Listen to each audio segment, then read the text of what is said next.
नमस्कार, मैं स्वागत करता हूं अपने YouTube चैनल सुरेंद्र मैथ्स पर। आज हम पढ़ेंगे improper integral and their convergence, BSc final year, exercise 2.2। Exercise 2.2।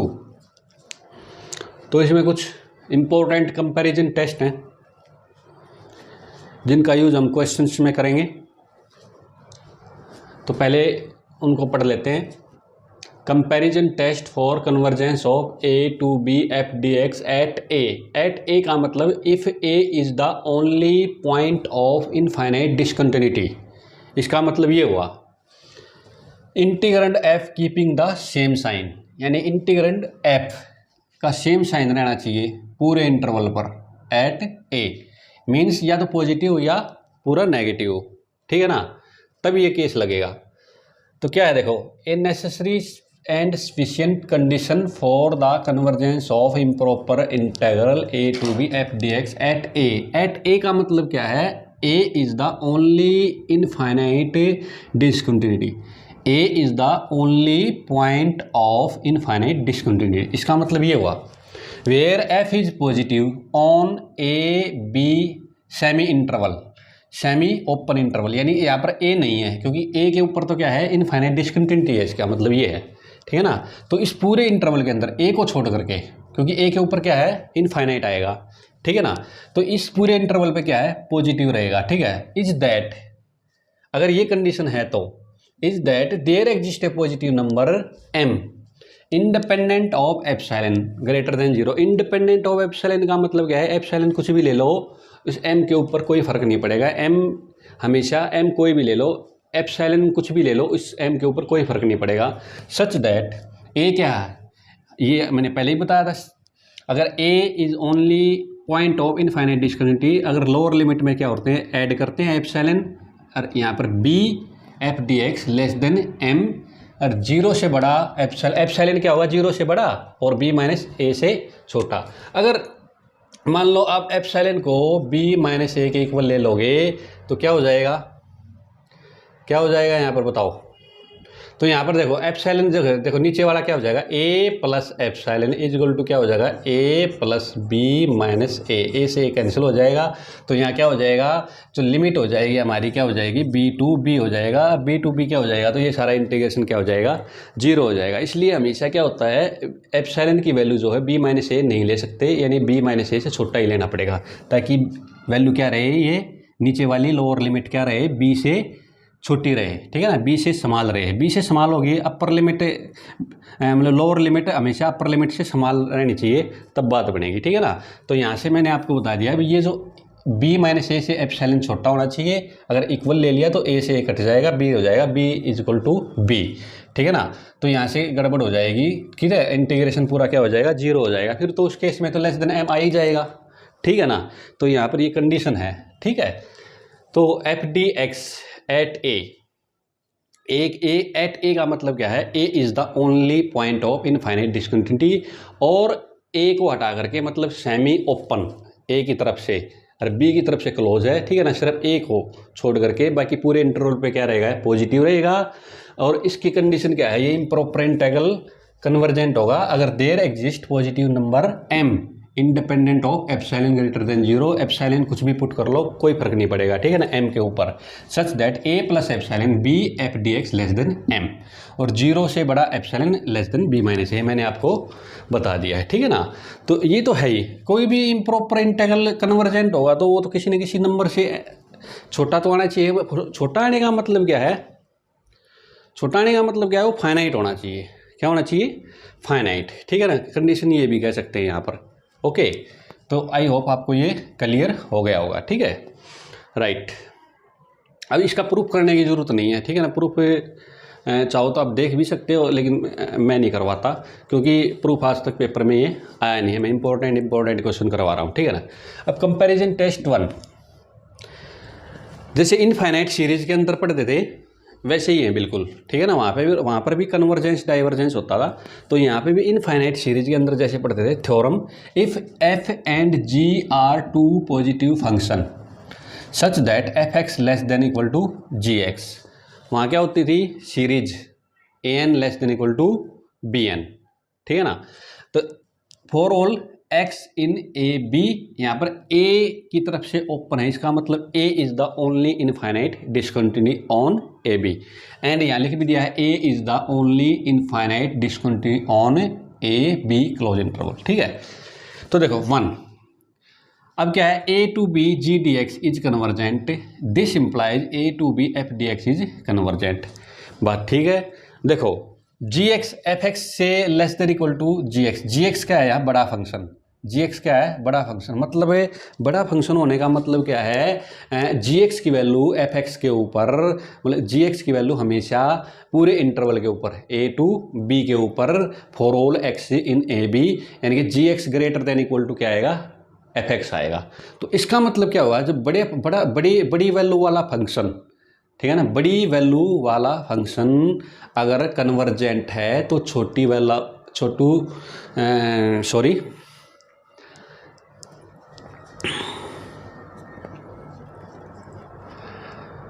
तो इसका मतलब क्या हुआ,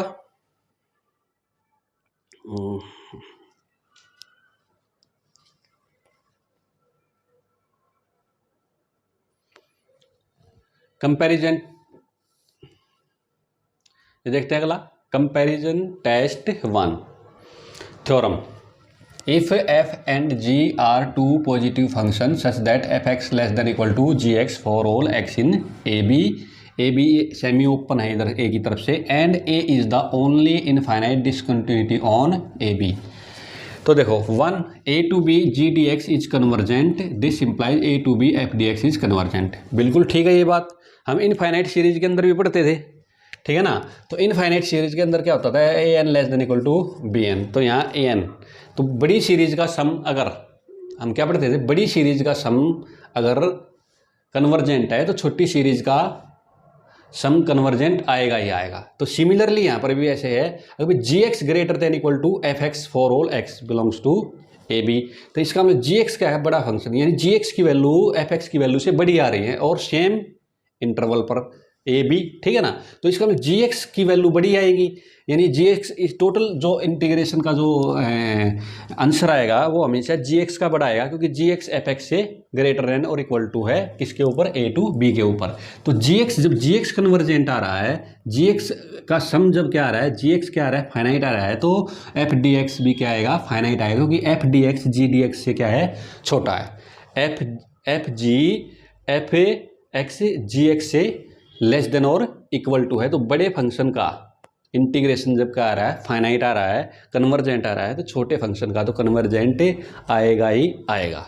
समझ में आई बात। ऐसी सीरीज में भी होता था, बड़ी सीरीज का सम अगर कन्वर्जेंट आ रहा है तो छोटी सीरीज का सम तो कन्वर्जेंट आएगा ही आएगा, ठीक है। ओके, अब यहाँ देखो एफ डी एक्स, अगर एफ डी एक्स यानी कि छोटा f x less than equal to ji x है for all x belongs to a b, तो अब जो देखो जब छोटे फंक्शन का इंटीग्रेशन जब डाइवर्जेंट आ रहा है, यानी कि छोटे फंक्शन के इंटीग्रेशन का सम, यानी कि इंटीग्रेशन को सम भी बोल देते हैं, ठीक है ना। तो छोटे फंक्शन का इंटीग्रेशन जब डाइवर्जेंट आ रहा है यानी इन्फिनिटी आ रहा है, तो बड़े का तो इन्फिनिटी आएगा ही आएगा, ठीक है ना। तो ये अगर छोटा फंक्शन का इंटीग्रेशन ए टू बी अगर डाइवर्जेंट है तो बड़े वाले का तो डाइवर्जेंट आएगा ही आएगा, ठीक है। ये हम इनफाइनाइट सीरीज के अंदर भी करते थे, ये हमेशा ध्यान रखो। जब F x less than equal to ji x है, ठीक है ना, तो अगर जी एक्स कन्वर्जेंट है, बड़ा फंक्शन अगर कन्वर्जेंट है तो छोटा तो कन्वर्जेंट होगा ही होगा, और उल्टा छोटा डाइवर्जेंट है तो बड़ा तो डाइवर्जेंट होगा ही होगा, ठीक है ना। आई होप आपको ये समझ में आ गया होगा, ठीक है। ओके, नेक्स्ट देखो comparison test. If f and g are two positive function on a b, a की तरफ से क्या है semi open, it means a नहीं है यहाँ पर, a being only point of infinite discontinuity such that limit a x tends to a positive, ये मैंने बता रखा है सेकंड काइंड में, F x upon ji X is equal to L, यानी कि ठीक है ना, एफ एक्स और जी एक्स दोनों फंक्शन ले लिए, ठीक है ना, एफ और g, f x upon ji x, limit x tends to A positive. यहाँ ध्यान रखना है लिमिट वही लेनी है जो पॉइंट ऑफ इनफाइनाइट डिसकंटिन्यूटी है। और F x upon ji X, X tends to A positive, limit is equal to L, ना तो जीरो आना चाहिए और ना ही इन्फिनिटी आना चाहिए, ठीक है ना। Then two integral a to b F D x and g d x converge और diverge together at a. It means that g x अगर कन्वर्ज करेगा तो एफ एक्स भी कन्वर्ज करेगा, जी एक्स अगर डाइवर्ज करेगा तो एफ एक्स भी डाइवर्ज करेगा। इसका मतलब यह है एफ एक्स और जी एक्स का बिहेवियर सेम होगा कन्वर्ज और डाइवर्ज का, ठीक है। ओके, ये हम इनफाइनाइट सीरीज में ही पढ़ते थे, राइट। दूसरा देखो, if F and G be two positive function on A being the only point of infinite discontinuity, ठीक है। अभी हम ए के ऊपर पढ़ रहे हैं। Then limit x tends to A positive F x upon ji X is equal to zero. अब आपको ये पता होना चाहिए, अभी limit x tends to A positive F x upon ji X is equal to zero का मतलब क्या है, ठीक है ना। इसका मतलब क्या है, अभी देखो समथिंग बाई इन्फिनिटी जीरो आता है, दो फंक्शन है, अब ये क्या है, फ्रैक्शन है, तो इसका मतलब क्या है, जी एक्स जो है एफ एक्स से बड़ा है, ठीक है ना। जैसे जैसे एक्स ए पॉजिटिव की तरफ जाएगा एफ एक्स अपॉन जी एक्स की वैल्यू जीरो की तरफ जाएगी। तो ये कब पॉसिबल है, जब जी एक्स क्या हो, इन्फिनिटी की तरफ जा रहा हो और एफ एक्स कोई फाइनाइट नंबर की तरफ जा रहा हो, इस तब पॉसिबल है। तो इसका मतलब जी एक्स क्या आ गया, एफ एक्स से बड़ा है यहाँ पर, तभी ये जीरो आएगा, अदरवाइज जीरो आ ही नहीं सकता, ठीक है ना। तो जी एक्स या क्या डिनोमीटर क्या होना चाहिए, ऊपर न्यूमरेटर से डिनोमीटर बहुत बड़ा होना चाहिए, और जैसे जैसे X tends to A positive जाएगा तो ये क्या जाएगा, ये नीचे ये जो नीचे डिनोमीटर है ये इन्फिनिटी की तरफ जाएगा, तब ये F X by G X zero के इक्वल होगा। इसका मतलब क्या होगा, जी एक्स से बड़ा है किससे, एफ एक्स से, तो सीधी बात है। अब देखो, अब जी एक्स बड़ा है एफ एक्स से, तो इसका मतलब देखो यहाँ पे लिखा है अगर a to b g d x converge, a to b g d x converge, तो सीधी बात है जब बड़ा फंक्शन जब कन्वर्ज कर रहा है तो छोटा तो कन्वर्ज करेगा ही करेगा। यहाँ से ये रिजल्ट निकल के आया कि F x less than equal to ji X, ठीक है ना। जैसे जैसे एक्स ए पॉजिटिव की तरफ जाएगा एफ एक्स अपॉन जी एक्स से किसकी तरफ जाएगा, जीरो की तरफ जाएगा। इसका मतलब डिनोमीटर क्या है, बड़ा है, समझ में आई बात। ओके, तो जी डी एक्स क्या है, तो यहाँ से जी एक्स बड़ा है तो जी डी एक्स कन्वर्ज करेगा, तो छोटा function F D x converge करेगा ही करेगा, राइट। आई होप आपको ये समझ में आ गया होगा, ठीक है ना। इनफाइनाइट सीरीज के अंदर भी होता था ये ऐसा। दूसरा केस क्या है, limit x tends to A positive F x upon ji X is equal to infinity. अब ये कब पॉसिबल है, जब एफ एक्स ग्रेटर देन हो जी एक्स से। क्यों, अगर भाई एफ एक्स क्या है, एफ एक्स बहुत बड़ी वैल्यू है और ये जी एक्स किसकी तरफ जा रहा है, जीरो की तरफ, और एफ एक्स क्या है, एफ एक्स जीरो की तरफ नहीं जाएगा क्योंकि फिर तो जीरो बाई जीरो फॉर्म हो जाएगी, ठीक है ना, ऐसा नहीं है। तो इसका मतलब इसके अंदर क्या है, अभी जी एक्स तो किसकी तरफ जा रहा है, जीरो की तरफ, ठीक है ना, और एफ एक्स क्या जा रहा है, एफ एक्स किसी नंबर की तरफ जा रहा है, ठीक है ना, या इनफाइनाइट की तरफ भी कह सकते हैं, लेकिन इनफाइनाइट होगा नहीं है, ठीक है ना, इनफाइनाइट की तरफ भी जा सकता है। इसका मतलब यहाँ से क्या बात निकल के आई है, अभी दो फ्रैक्शन कब कब इनफाइनाइट आएगा, जब नीचे वाला जीरो की तरफ जा रहा हो, ऊपर वाला या इनफाइनाइट की तरफ जा रहा हो, ठीक है। दो ही केस में है, या तो नीचे वाला जीरो हो जाए तब इनफाइनाइट बनेगा, या ऊपर वाला इन्फिनिटी हो जाए तब बनेगा, ठीक है ना। इसका ऊपर वाला हर हाल में एफ एक्स से क्या है, greater than equal to ji X, ठीक है ना। और यहाँ से देखो, अब यहाँ से क्या बात सिद्ध हुई, अगर एफ एक्स जो है ग्रेटर देन इक्वल टू क्या है, जी एक्स है, या g x less than equal to f x है, ठीक है ना। तो इसका मतलब क्या हुआ, जी एक्स छोटा है किससे, एफ एक्स से, और जी डी एक्स डाइवर्ज कर रहा है, यानी छोटा फंक्शन अगर डाइवर्ज कर रहा है, छोटा फंक्शन अगर डाइवर्ज कर रहा है तो बड़ा फंक्शन तो डाइवर्ज करेगा ही करेगा, ठीक है ना। ये हमेशा ध्यान रखो, जो दो फ्रैक्शन हो और limit x tends to A positive है, इसका मतलब क्या है, नीचे वाला या तो जीरो हो रहा है या फिर ऊपर वाला इन्फिनिटी की तरफ जा रहा है, ठीक है ना। तो f x greater than equal to ji x always, अगर और जीरो हो रहा है तो नीचे वाला g x greater than equal to f x always. ये आपको दो केस समझ में आने चाहिए, ठीक है ना। अगर आपको ये क्लियर हो गया तो आगे कोई दिक्कतें नहीं होगी, ठीक है। अब और एक दो कंपैरिजन टेस्ट और पढ़ेंगे और उसके प्रूफ भी पढ़ेंगे, प्रूफ बड़ा इंपॉर्टेंट है, ठीक है ना। तो देखो नेक्स्ट, देखो बहुत ही इंपॉर्टेंट है, एग्जाम में भी आता रहता है, इसका प्रूफ भी पढ़ेंगे। The improper integral A to B D x upon X minus A raise to power N is convergent if and only if N less than one. N less than one के लिए ही convergent है, और n is equal to 1 और n greater than equal to 1 के लिए क्या आएगा, ये डाइवर्जेंट आएगा, हमें ये दिखाना है, ठीक है ना। पहले कन्वर्जेंट का केस ले लेते हैं। तो पहले तो ले लेते हैं, अभी देखो the integral a to b dx upon x minus A raise to power n is a proper integral for n less than equal to 0 why. अब यहां से देखो, अब क्या है, अगर मैं n की वैल्यू 0 ले लेता हूं तो a to b dx x minus ए की पावर 0 0 dx इंटीग्रेशन हो गया क्या, x लिमिट पुट कर दी a to b minus a, finite आ गया, कन्वर्जेंट आ गया, यानी प्रॉपर इंटीग्रल आ गया, ठीक है ना। दूसरा, अगर मैं x माइनस ए की पावर क्या लेता हूँ, लेस देन 0 लेता हूँ, तो क्या है, लेस देन 0 का मतलब नेगेटिव पावर, तो नेगेटिव पावर लूंगा तो ये नेगेटिव पावर ऊपर जाए क्या हो जाएगी, पॉजिटिव, तो x माइनस ए की पावर क्या हो जाएगी, n dx। इस केस में भी देखो, इस केस में भी क्या है, ये ना तो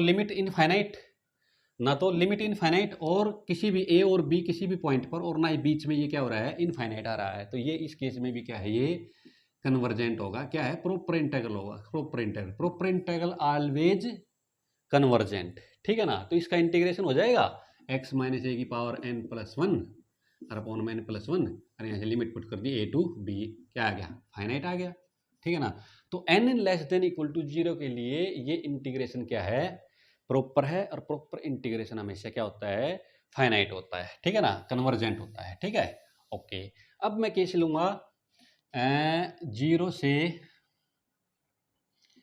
1, ठीक है ना, क्योंकि लेस देन 1 के लिए है, ये केस में दूसरा लूंगा, ये दूसरा तीसरे नंबर पे लेंगे। तो पहले लेते हैं case 1, n is not equal to 1, यानी कि n is not equal to 1 का मतलब 0 से बड़ा और 1 से छोटा वैल्यू लेंगे, क्योंकि n लेस देन 0 के लिए तो मैंने क्या कर लिया, प्रॉपर इंटीग्रल ले लिया, और प्रॉपर इंटीग्रल क्या होता है, हमेशा फाइनाइट होता है, ठीक है, okay.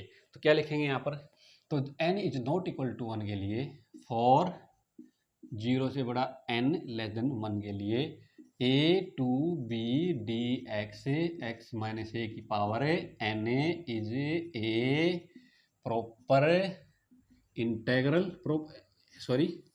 Improper integral, and a minus a 0 और समथिंग बाई 0 इज इन्फिनिटी, तो क्या हो गया यहाँ से, a is the only point of infinite discontinuity.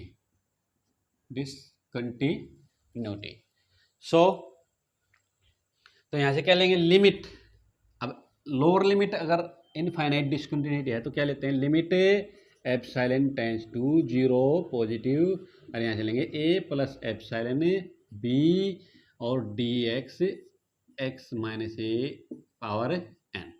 यहाँ से क्या ले लेंगे, देखो अब इसको ऊपर ले जाएंगे, तो limit epsilon tends to 0 positive a plus epsilon b x minus A minus n dx, integration कर दो, यहाँ करेंगे integration, limit epsilon tends to 0 positive, तो यहाँ से इंटीग्रेशन क्या आ गया, x माइनस ए की power minus n plus 1 upon minus n plus 1 minus, limit लगा दो a plus epsilon to b, limit epsilon tends to 0 positive x। अब देखो ये 1 माइनस n, इसको बाहर ले लो, 1 माइनस n, यहाँ क्या बच गया, अब देखो इसको नीचे लियो, 1 बाई लिमिट भी पुट कर दो शायद, b माइनस ए, और ये नीचे आके क्या हो जाएगा, पॉजिटिव, n पॉजिटिव हो जाएगा, ये नेगेटिव हो जाएगा, तो n माइनस ए 1 माइनस, ये लिमिट पुट करो, x माइनस ए, यानी क्या हो जाएगा, a plus epsilon minus A से कट गया, तो एप्सिलॉन की पावर, इसको भी नीचे ले आओ, 1 बाई एप्सिलॉन, और ये क्या हो जाएगा, n पॉजिटिव हो जाएगा और ये 1 नेगेटिव, एप्सिलॉन की पावर n माइनस 1। अब देखो अब यहाँ से देखो limit epsilon tends to 0 positive 1/n 1/1 minus N, और यहाँ से देखो 1/b minus A N minus 1 is finite if N less than 1। कैसे देखो, अगर b माइनस ए, अगर मैं n की वैल्यू 1 से छोटी लेता हूँ, अगर मैं n की वैल्यू 1 से छोटी लेता हूँ तो ये नीचे क्या बनेगी, नेगेटिव पावर, क्योंकि n की वैल्यू 1 से छोटी लूंगा तो छोटे में से बड़ा 1 घटाऊंगा, 1 से छोटे में बड़ा 1 घटाऊंगा तो क्या बनेगा, नेगेटिव, क्योंकि देखो n लेस देन 1 है, तो n लेस देन 1 के लिए ये b माइनस ए की पावर क्या बनेगी, नेगेटिव, नेगेटिव बनेगी, ठीक है ना। तो नेगेटिव बनेगी तो यहाँ पर कुछ फर्क ही नहीं पड़ना, क्योंकि यहाँ पे एप्सिलॉन है ही नहीं, तो इस केस में तो क्या आएगा, ये फाइनाइट आएगा, ठीक है ना, क्योंकि एप्सिलॉन से क्या है, ये इंडिपेंडेंट है, ठीक है। ओके, दूसरा केस देखो, लिमिट, अच्छा दूसरा क्या बनेगा, 1, ये देखो यहाँ से, ये तो क्या बन गया, फाइनाइट, यहाँ से देखो 1/एप्सिलॉन n माइनस 1, ठीक है ना, ये क्या है, इन्फिनिटी बन रहा है इफ n ग्रेटर देन 1। कैसे देखो, अब n ग्रेटर देन 1 लूंगा, तो n ग्रेटर देन 1 लूंगा तो ग्रेटर देन 1 में से 1 घटाऊंगा तो क्या बनेगा, एप्सिलॉन की पावर पॉजिटिव बनेगी, एप्सिलॉन की पावर पॉजिटिव बनेगी तो 1/एप्सिलॉन बना रहेगा, और एप्सिलॉन टेंस टू 0 तो 1/0 क्या बनेगा, इन्फिनिटी बनेगा। अगर n की वैल्यू लेस देन 1 लूंगा तो एप्सिलॉन ऊपर चला जाएगा, क्या हो जाएगा, एप्सिलॉन ऊपर चला जाएगा, ठीक है ना।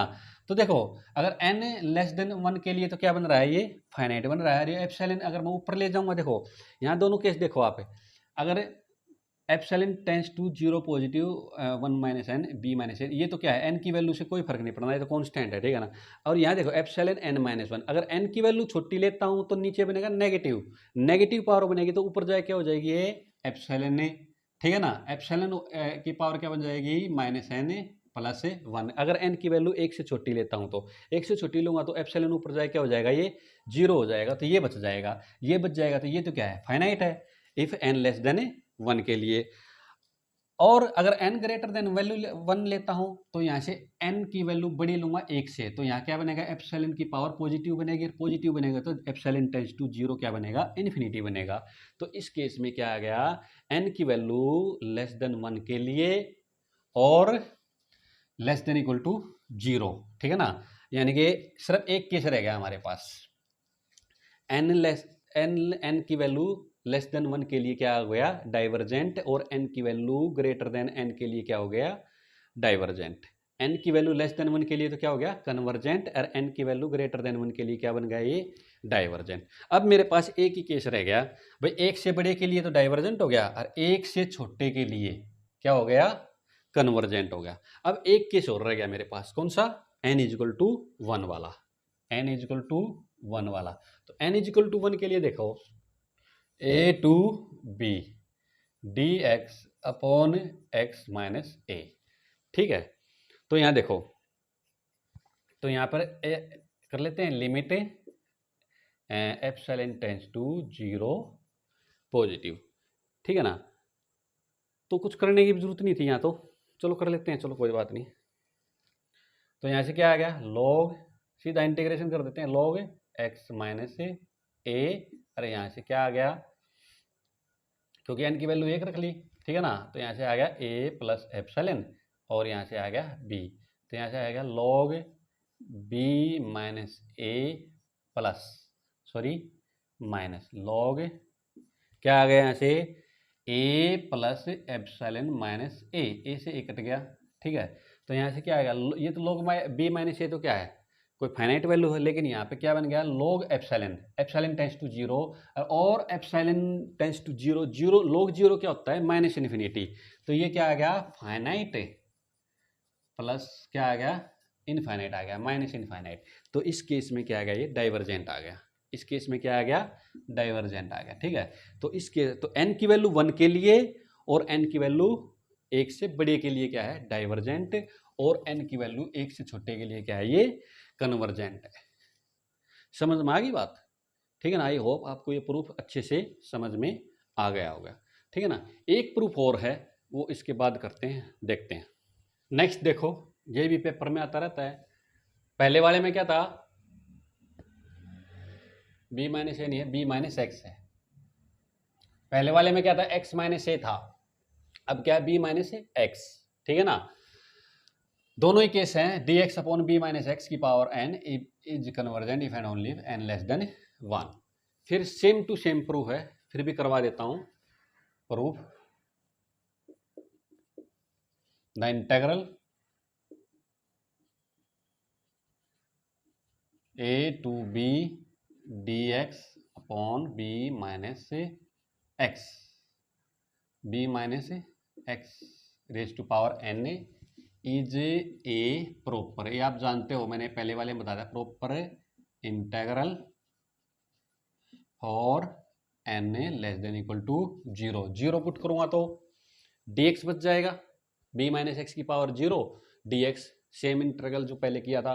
दूसरा अगर लेस देन 0 करता हूं तो ये माइनस एन पावर हो जाएगी, माइनस एन पावर होके क्या हो जाएगा, ऊपर चला जाएगा। तो यहाँ पे इनफाइनाइट नहीं बन पाएगा, क्योंकि यहाँ b क्या है, b is the only infinite of discontinuity, अगर इम्प्रॉपर के केस में किया जाए तो यहाँ माइनस, अगर n की वैल्यू नेगेटिव लेता हूँ तो ये पावर जाए कैसे हो जाएगा, a to b by b minus x की पावर n dx, तो इसका इंटीग्रेशन हो जाएगा, ठीक है ना। ऐसे हो जाएगा b माइनस एक्स की power n plus 1 upon n plus 1 और लिमिट लगा दी a टू b। तो इस केस में भी क्या है, ये इनफाइनाइट नहीं आएगा, कैसे आएगा, कोई ना कोई फाइनाइट नंबर आएगा, और फाइनाइट क्या होता है, कन्वर्जेंट। तो ये प्रॉपर इंटेग्रल आ गया किसके लिए, n less than equal to 0 के लिए। अब मैं केस चेक करूंगा n लेस देन 1 के लिए, ठीक है ना, और n greater than equal to 1 के लिए मैं बाद में चेक करूंगा, ठीक है। ओके, तो यहाँ केस 1 ले लेते हैं, n is not equal to 1। n is not equal to 1 का मतलब है 0 और 1 के बीच में चेक करेंगे, ठीक है ना। ओके, तो देखो, तो 0 और 1 के बीच में तो क्या हो जाएगा, a to B D x b minus x की पावर n, ठीक है ना। तो इस केस में क्या है, 0 से बड़ा है, 0 से बड़ा का मतलब है n पॉजिटिव है, पॉजिटिव है तो इसका मतलब है पावर नीचे ही रहेगी, पावर नीचे रहेगी तो b माइनस बी क्या हो गया, 0 हो गया, b इज द ओनली क्या आ गया, तो ये क्या आ गया, 0 और 1 के बीच में n लेंगे तो क्या हो जाएगा, ये is a improper integral and a नहीं, b is the only infinite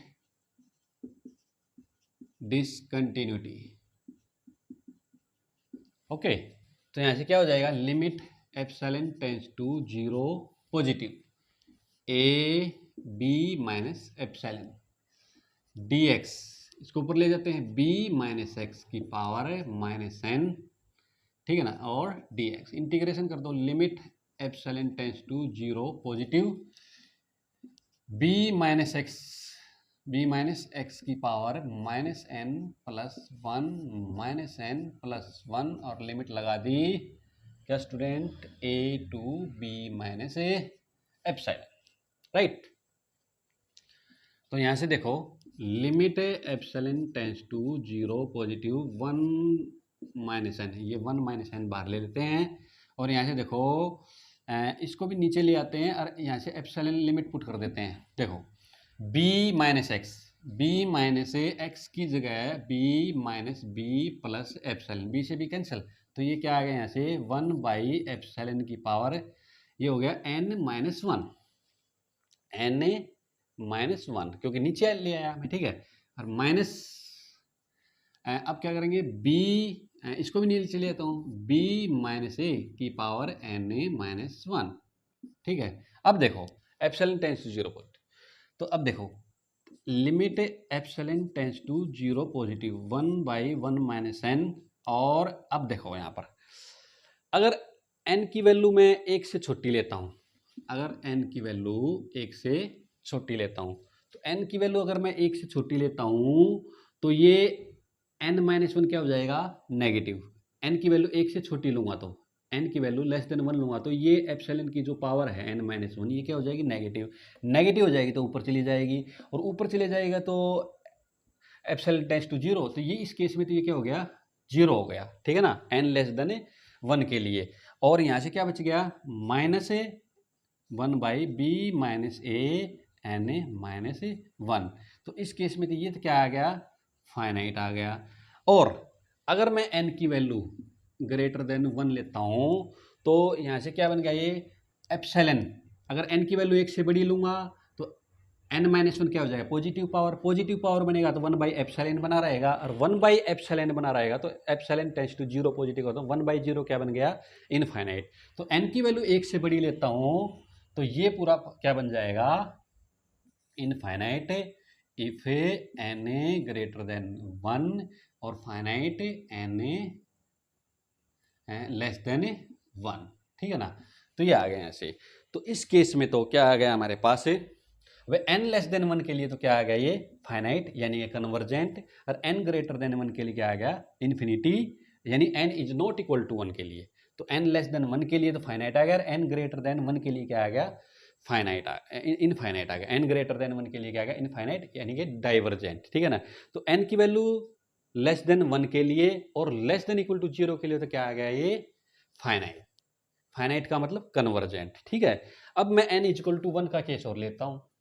तो एन इक्वल टू 1 के लिए तो very simple, a to b minus epsilon और लिमिट यहाँ लिख लेता हूँ, limit epsilon tends to zero positive, a to b minus epsilon, और यहाँ पे एन की वैल्यू 1 ले ली तो डी एक्स अपॉन में क्या हो गया, बी माइनस में एक्स, सीधा क्या कर दो, limit epsilon tends to zero positive, ये क्या आ गया, log B minus x, limit लगा दी a to b minus epsilon, limit epsilon tends to zero positive, log B minus x, तो यहाँ क्या बच गया, लॉग एप्सिलॉन, लॉग एप्सिलॉन, और माइनस में क्या आ गया, लॉग बी माइनस ए, ठीक है।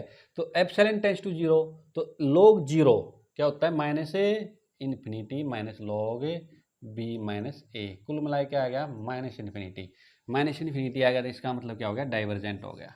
तो n इज इक्वल टू 1 और n is equal to greater than 1, तो n ग्रेटर देन 1 के लिए तो क्या आ गया ये डाइवर्जेंट, और n लेस देन 1 के लिए, n लेस देन 1 के लिए फाइनाइट आ रहा है, और n less than equal to 0 के लिए प्रॉपर इंटीग्रल है। तो n की value less than equal to 1, sorry less than 1 के लिए क्या आ गया, लेस देन 1 के लिए क्या आ गया, ये कन्वर्जेंट आ गया, क्या आ गया ये कन्वर्जेंट, ठीक है ना। आई होप आपको जो मैंने आज पढ़ाया है कंपैरिजन टेस्ट और ये दो प्रूफ, ठीक है ना, अच्छे से समझ में आ गए होंगे। अगर नहीं समझ में आए तो आप मेरे कमेंट सेक्शन में मुझे कमेंट करके बता सकते हैं, ठीक है। ओके, धन्यवाद।